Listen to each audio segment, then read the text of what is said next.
नमस्कार सर। नमस्कार जी। क्या शुभ नाम है जी आप जी का? जी मेरा नाम संजय दास है जी। सर कहाँ से आए हैं आप? जी मैं फरीदाबाद से आया हूँ। सर परमचंद सतगुरु रामपाल जी महाराज की शरण में आने से पहले आप कौन सी भक्ति करते थे? सर परमचंद सतगुरु रामपाल जी महाराज की शरण में आने से पहले ये विष्णु भगवान मतलब ये देवी देवता जो भी हैं, शंकर जी, पार्वती, मतलब शेरा वाली माँ, इन सब की भक्ति किया करता था। सर जो आप भक्ति करते थे विष्णु भगवान की, शंकर जी की, शेरा वाली माता जी की, उस भक्ति से आपको क्या लाभ मिलता था?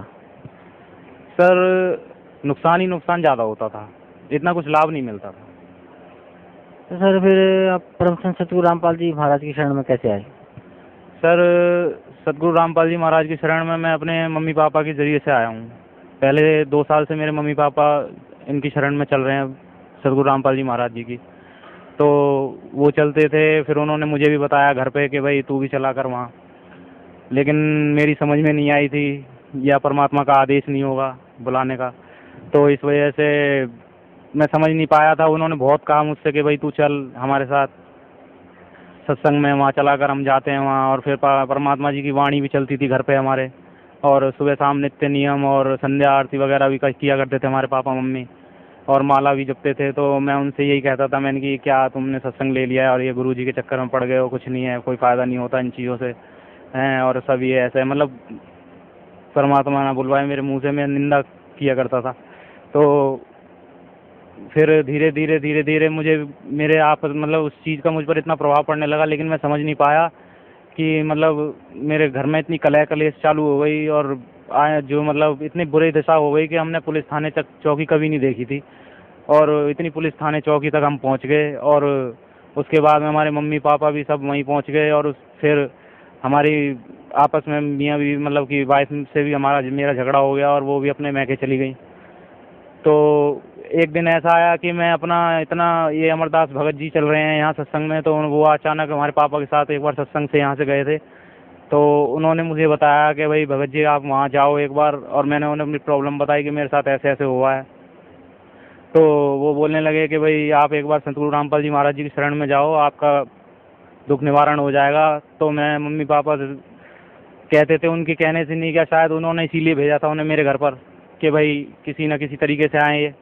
तो वहाँ पे मैं पहुँचा, उन्होंने मुझे बताया कि भाई जैसे ही फिर मैं एक दिन तो ये इतना परेशान हो गया कि फिर उन्होंने किसी ने मेरे को एक बता दिया यहाँ आने से पहले, फिर मेरी एक इतनी अड़चन आ गई कि किसी ने मुझे बता दिया कि भाई किसी गुरु की शरण में मत जाओ और तुम वहाँ चलो, एक तांत्रिक के चक्कर में पड़ गया मैं। और उसने मुझे बताया कि मैं तुम्हारे बच्चों का दिमाग ऐसा कर दूंगा और वो क्या कहते हैं अपने आप खींचे चले आएंगे तुम्हारे पास।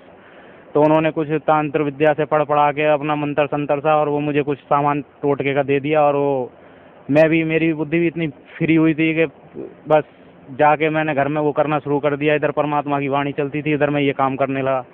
तो और इतनी ज़्यादा मनुष्य सी छा गई और मेरा दिमाग इतना ख़राब हो गया, मैं पागल सा होने लगा।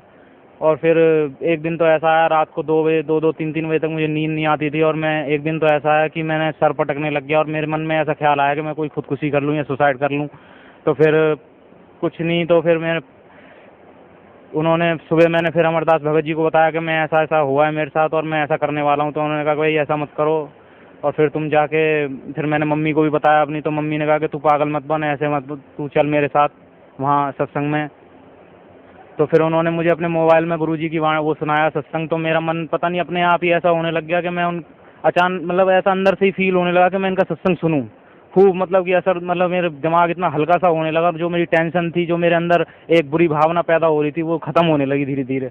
तो फिर मैं उनके साथ, फिर मैंने अपनी मम्मी से अपने आप ही कहा कि मम्मी मेरे को तू लेके चल, एक बार किसी भी तरीके से लेके चल। तो हमारी मम्मी कह रही ठीक है, क्या कहते हैं, शुक्रवार का सत्संग है, तब तेरे को लेके चलते हैं। तो मैंने फिर जहाँ मैं काम पे जाता था, तो आप ये समझ लीजिए कि 2 दिन पहले ही मैंने छुट्टी कर ली वहाँ से, और मेरे को काम में किसी चीज़ में मन ना लगे मेरा, और बस यही लगन लगी हुई थी किसी तरीके से मैं वहाँ पहुँचूँ आश्रम। तो मैं आश्रम, परमात्मा की कृपा हुई सतगुरु रामपाल जी की, और मैं यहाँ आया। तो पापा जी ने मेरे कहा कि भाई चल तुझे दिखाता हूँ कि परमात्मा का कितना हिसाब किताब है, और परमात्मा ने कितना सुविधाएं दे रखी हैं भगत जनों को, अपने दासों को। तो वहाँ पे जाके फिर मैंने देखा, मैंने कि मुझे अभी कोई सुविधा नहीं देखनी, मेरे को सिर्फ एक, अब पहले परमात्मा का नाम उपदेश चाहिए। तो फिर मैं आते ही पहले मैंने नाम लिया, नाम लेने के बाद मैं आशीर्वाद लिया सवेरे। आशीर्वाद जैसी सर परमात्मा ने मेरे सर पे हाथ रखा तो मेरा शरीर इतना ऐसा हो गया एकदम हल्का, और मेरे को ऐसा लगा। और फिर मैंने अपने मुख से भी ये कहा, और मैं भगत जियों से आया था तो रो भी रहा था और कह भी रहा था कि भाई मेरे साथ ऐसे ऐसे परेशानी हुई और मेरे बच्चे मुझसे छोड़ के चले गए और ऐसे ऐसे बात। तो अब ऐसा हुआ कि एकदम भगत जियों से कईयों से कहा मैंने, तो वो बोलने लगे कि आप बस जब आशीर्वाद देने आए गुरुजी तो उनके पास चले जाना और खड़े हो जाना सामने, और वो आपके मन की दशा खुद ही जान जाएंगे। मगर मेरी आत्मा ऐसी अंदर से कह रही थी कि मैं अपने मन की बात जो है वो गुरुजी से अपने मुख द्वारा खुद ही बोल दूं।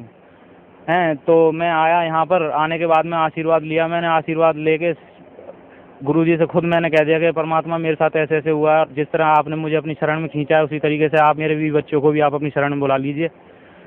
और परमात्मा की ऐसी कृपा हुई।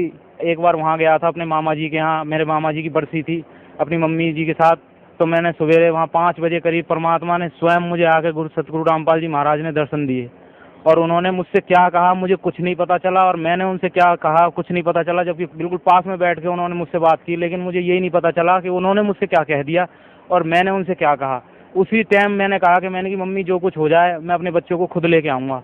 शायद परमात्मा ने अपना आदेश दिया हो, मुझे मेरी अर्ज़ सुन ली हो, मेरी पुकार सुन ली हो कि जो मैंने उनसे अरदास की थी, और वो मेरे बच्चे मेरे पास आ गए आज। और फिर मैंने ये भी अर्ज़ लगाई थी कि परमात्मा आप एक बार मेरे बच्चों को अपने पास बुला लूँगा, और आज उनकी कृपा हुई और मेरे बीवी बच्चे भी यहाँ आए हुए हैं, उनको मैंने आज नाम उपदेश दिलवाया है। और मेरी मम्मी के पैर इतने ख़राब हो गए थे, इतने बेकार हो गए थे, जख्म इतने भारी भारी हो गए थे कि सब जगह दिखा लिया। डॉक्टरों ने सब ने ये कह दिया कि भाई इनके तो पैरों में सेप्टिक फैल गया और हो सकता है इनके पैर काटने तक की नौबत आ जाए। लेकिन किसी एक ब्रह्मा कुमारी में चलते थे भगत जी, वो ब्रह्मा कुमारी जी को सत्संग को छोड़ के फिर यहाँ आए। यहाँ आने के बाद में उन्होंने मेरे पापा को बताया कि भाई भगत जी आप वहाँ चलो और आपका दुख निवारण वहाँ हो जाएगा। तो हमारी मम्मी को पापा लेके आए, तो पहले महीने से ही उनको इतना आराम फील होने लगा कि बस जिसका कोई, वो खुद कहने लगी अपने मुंह से कि मेरा दर्द बंद हो गया है पैरों का, ये है वो। और फिर धीरे धीरे दूसरे महीने में आई, तीसरे महीने में, चौथे महीने 4 हाजिरी उनकी लगी। तो ये समझ लीजिए आप कि उनका सारा दुख जो भी जख्म थे वो सब धीरे धीरे भर गए, और गाड़ी भी आराम से वो भाग भाग के पकड़ लेती थी, जबकि उनसे पैरों से चला भी नहीं जाता था। तो इस तरीके की कृपा हुई मालिक की, और आज उनका मैं लाख लाख धन्यवाद करता हूँ जो उन्होंने मेरा परिवार फिर से जोड़ दिया और मेरी मम्मी का रोग काट दिया, और आज हमारे घर में पूर्ण रूप से सब तरीके से सुख शांति है। सर पहले आप जो भी भक्ति करते थे उससे आपको कोई लाभ नहीं मिला, और यहाँ तक कि आपके परिवार भी बिखर गया, और उस मानसिक तनाव में आप भी आत्महत्या करने के लिए सोचने लगे। फिर आप परम संत सतगुरु रामपाल जी महाराज की शरण में आए, तो उन्होंने आपकी खोई हुई जो ज़िंदगी थी वो भी लौटाई, आपको परिवार का सुख भी मिला, और आप एक सभ्य ज़िंदगी आज जी रहे हैं। तो सर भगत समाज को क्या संदेश देना चाहते हैं आप?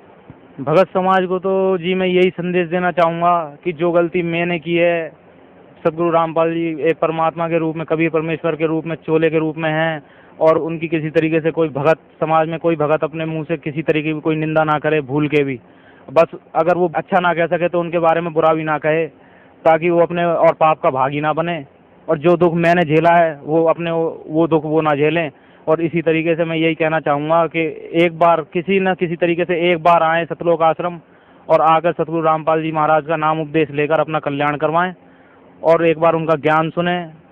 और जिस तरीके से लोग निंदा करते हैं, हम रास्ते में आते हैं ट्रेनों में, उस बोलते हैं कि ये गुरु ऐसा है वैसा है फलाना है ढीकड़ है, मेरे लिए तो वो भी भक्त हैं। मैं तो उनसे भी यही कहना चाहूँगा कि वो इनकी निंदा ना करें, एक बार इनके पास आएँ, इनको प्रूफ करके दिखाएं कि हाँ भाई ये इस तरीके से गलत है, तब कहें कुछ, उससे पहले कुछ ना कहें। क्योंकि वो बोलते हैं चोट हमारे दिल पर लगती है कि हमारे जो गुरु हमें, हमारे जो परमेश्वर हमें, हमारे को सुख शांति दे रहे हैं, हमारा घर बना दिया, हमारा सब काम कर दिया, और हमें ज्ञान भी दे रहे हैं हर तरीके से, उनके बारे में हम निंदा नहीं सुन सकते। जी धन्यवाद आपका, बहुत बहुत धन्यवाद। सत्य साहिब।